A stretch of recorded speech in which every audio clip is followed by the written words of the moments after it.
Dari ruang redaksi pemberitaan seputar Parepare, Jalan Panorama nomor 3, inilah liputan seputar Parepare.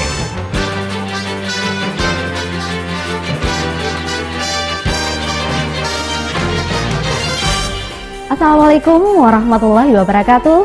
Pemirsa, saya Erniwati kembali hadir menyapa Anda dalam program seputar Parepare Peduli yang akan menghias di layar kaca Anda untuk beberapa menit ke depan.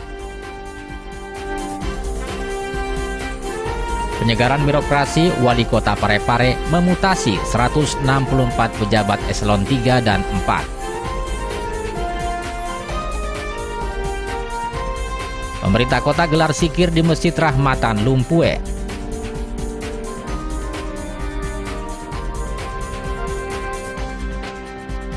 Pelatihan broadcaster mahasiswa STAIN Parepare.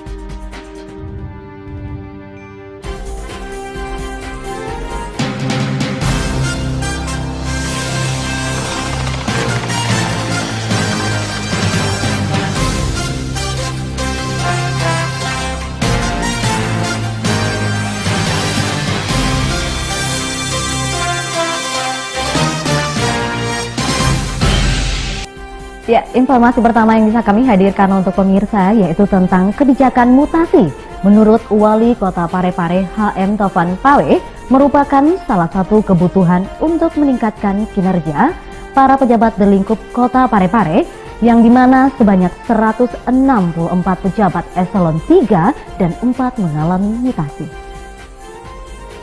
Wali Kota Parepare HM Topan Pawe melakukan mutasi terhadap pejabat struktural di lingkup pemerintah Kota Parepare. Acara pengambilan sumpah pelantikan tersebut digelar di Gedung Barugae, Kompleks Rumah Jabatan Wali Kota Parepare pada hari Senin 16 Maret.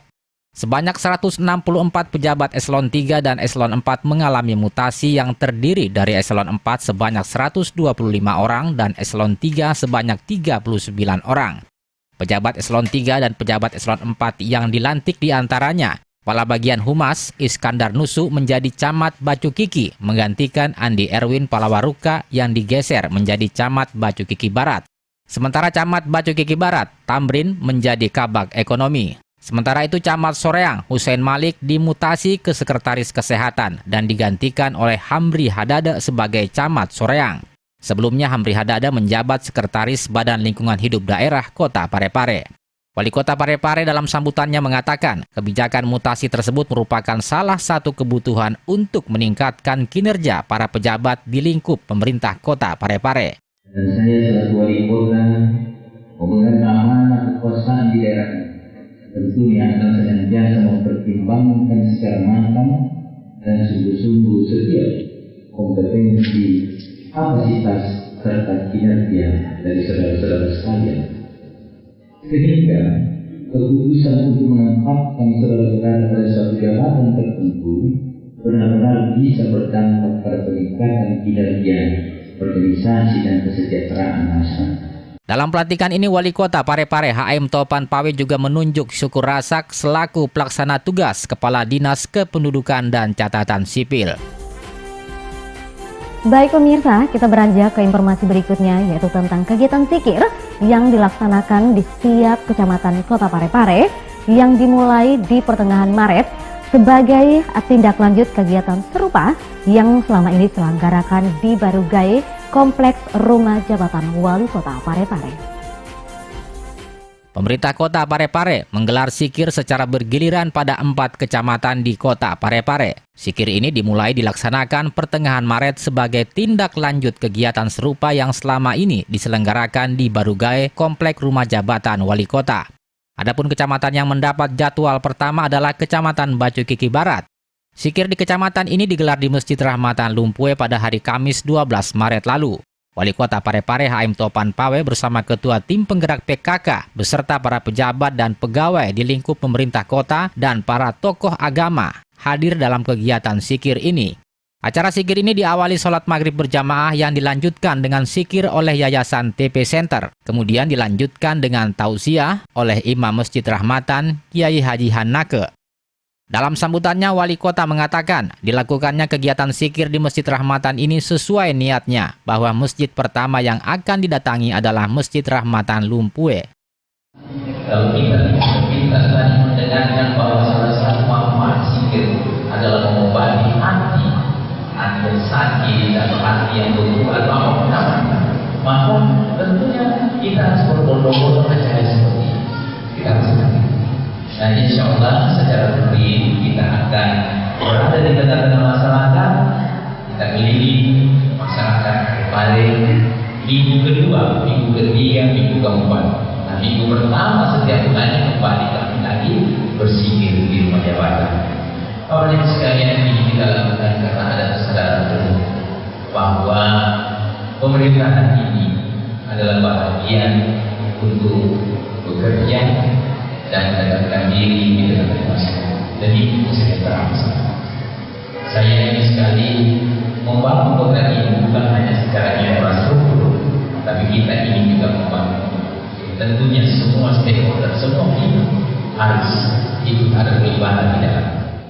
Wali kota juga meminta kepada camat, lurah agar peka terhadap keluhan yang disampaikan oleh masyarakat. Topan menjelaskan bahwa dalam waktu dekat di Kelurahan Lumpue akan berdiri rumah sakit pendidikan tipe B+.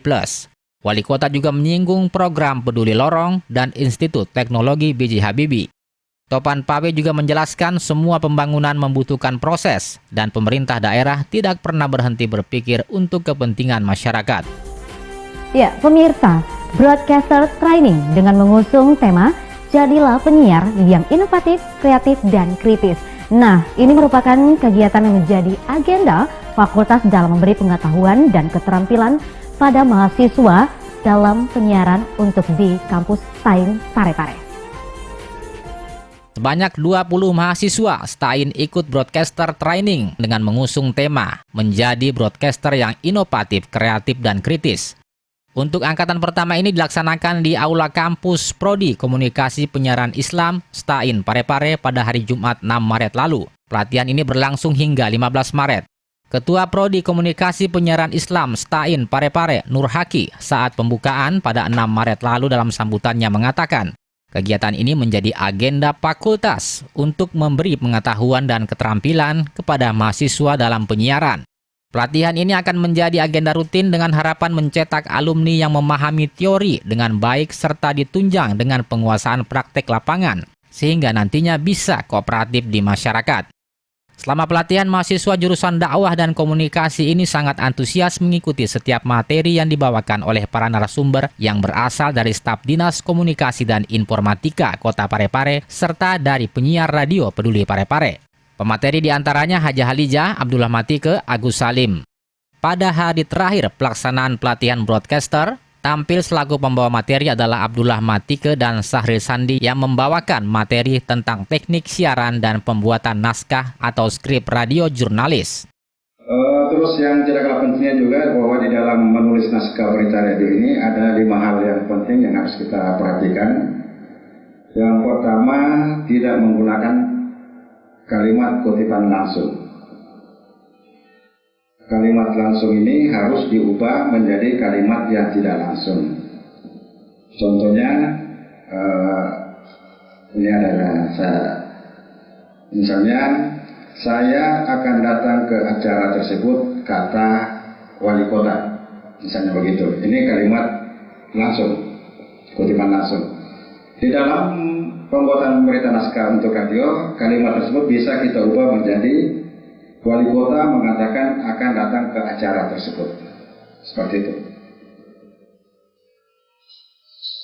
Berikutnya, tidak menggunakan tanda dalam kurung. Yaitu tanda dalam kurung ini berarti atau. Mengapa kita tidak diperbolehkan memakai dalam tanda kurung? Karena itu tadi saya katakan bahwa kita ini adalah sifatnya berita untuk telinga, bukan untuk dibaca. Di hari terakhir, peserta pelatihan semakin antusias karena para peserta langsung melakukan praktek membaca naskah radio dan juga membuat berita radio, serta diakhiri dengan kunjungan ke Radio Peduli Parepare. Ya, baik pemirsa, informasi tadi sekaligus menutup perjumpaan kita dalam program seputar Parepare Peduli yang hadir setiap Senin hingga Jumat di layar kesayangan Anda. Ini saatnya saya Ani Wati beserta seluruh tim redaksi yang bertugas pamit dari harapan Anda. Wassalamualaikum warahmatullahi wabarakatuh dan sampai jumpa.